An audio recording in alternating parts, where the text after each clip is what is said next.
네, 대통령님 일정 소화하시느라 고생 많으셨습니다. KBS 손소영입니다. 어제도 말씀하셨고 이제 양국 우호 증진을 설명하시면서 좀 혐중 혐한 정서를 해소하는 문제의 중요성을 말씀하셨는데요. 중국 측 시주석이나 이제 고위 인사들과 만나시면서 중국 측도 이런 문제에 대한 우려를 좀 표명했는지 그런 점들이 좀 궁금하고요. 이게 어쨌든 시간을 갖고 좀 해소해야 될 문제이긴 하지만 단기적으로 조금 뭔가 문제 해결이 필요할 것 같은데 그런 방안에 대해서는 좀 어떤 고민하고 계신지 여쭙고 싶습니다.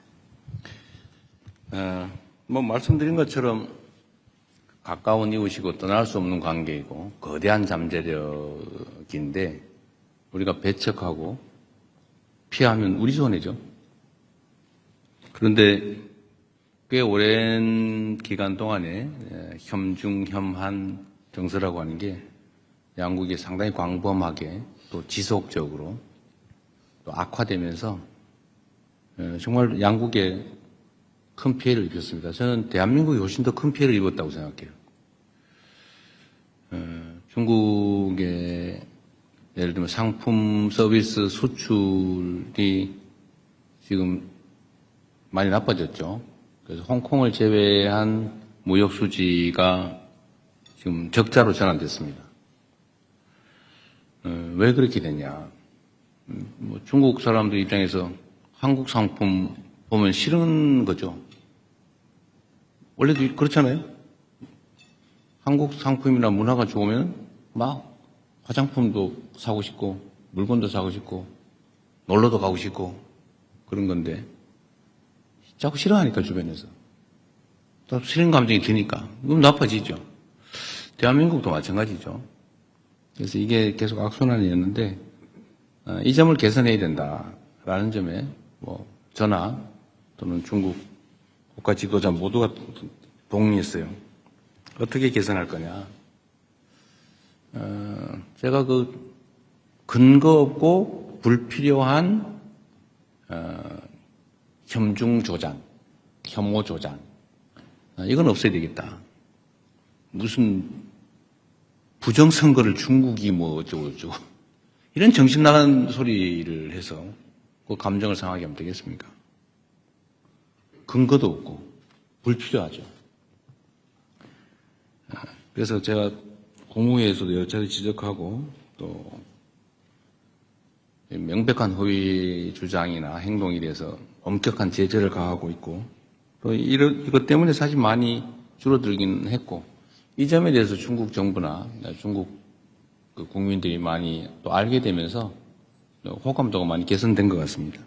앞으로도 계속 혐중 혐한을 조장하거나 또 선동하거나 이런 데에 대해서는 우리가 억제를 위한 노력을 계속해야 되겠습니다. 중국 측에도 제가 그런 얘기를 했죠. 대한민국이 혐중 선동을 하는 뭔가 근거 비슷한 거 이런 게 좀 최소화돼야 된다. 증표가 필요하다. 그게 소위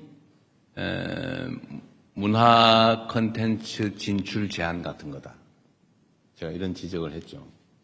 그래서 그게 내가 보기도 사실인데 한국 영화 잘 안 틀고 한국 공연 잘 못하게 하고 실제 현장에는 그러니까 국가 정책은 아니라고 하지만 그게 개선되지 않고 있으면 그게 공격의 빌미가 된다. 근거가 된다. 아까 근거 없는 불필요한 이런 얘기했지만 근거가 있지 않냐 그런 거는. 그런 걸 그래서 신속하게 좀 해소되는 걸 보여줘야 된다. 그리고 한중 관계가 서로 협력적이고 우호적이라는 걸 보여줄 필요가 있다. 그래서 제가 이것도 지방 균형 발전 차원에서 우리나라 사람들이 팬더 좋아하는데 저 광주에 우치동물원이라고 국가 제2동물원이 있대요. 국가동물원이 있는데 그 제2동물원이 있답니다. 그래서 저 지방에 국가동물원이니까 광주 우치동물원에 팬더나 한 쌍 보내주면 어떻겠냐. 그럼 실무협의를 한번 해보기로 해서 지금 아마 하고 있을 겁니다. 그래서 이런 근거들이 좀 필요하다. 그래서 혐중 혐한 정서 문제는 이제 각 국가 차원에서 좀 해소하기 위한 구체적인 또 실질적인 노력이 필요하다는 점에 서로 공감하고 앞으로 실제로 진척이 좀 될 겁니다. 제가 이 점도 이제 중국 측이 얘기를 해줬는데 이게 계속 이제 중국에 대한 악감정 계속 늘어나고 있었거든요. 좋아하냐 싫어하냐 이런 거 물어보잖아요, 국민들한테. 근데 이게 이제 좀 방향이 전환이 됐어요. 작년 아마 제가 취임한 이후부터 좀 전환이 된 것 같습니다. 이게 아마 여러분도 보셨을 텐데 여론조사상으로 중국에 대한 국가 인식이 개선이 됐어요. 중국 국민들에 대한 그 인식도 많이 또 개선됐다고 합니다. 다행스럽죠. 이제 방향을 좀 바꿨으니까 많이 개선되지 않을까 싶고 좀 가속도를 붙여야 되겠다는 생각하고 있습니다.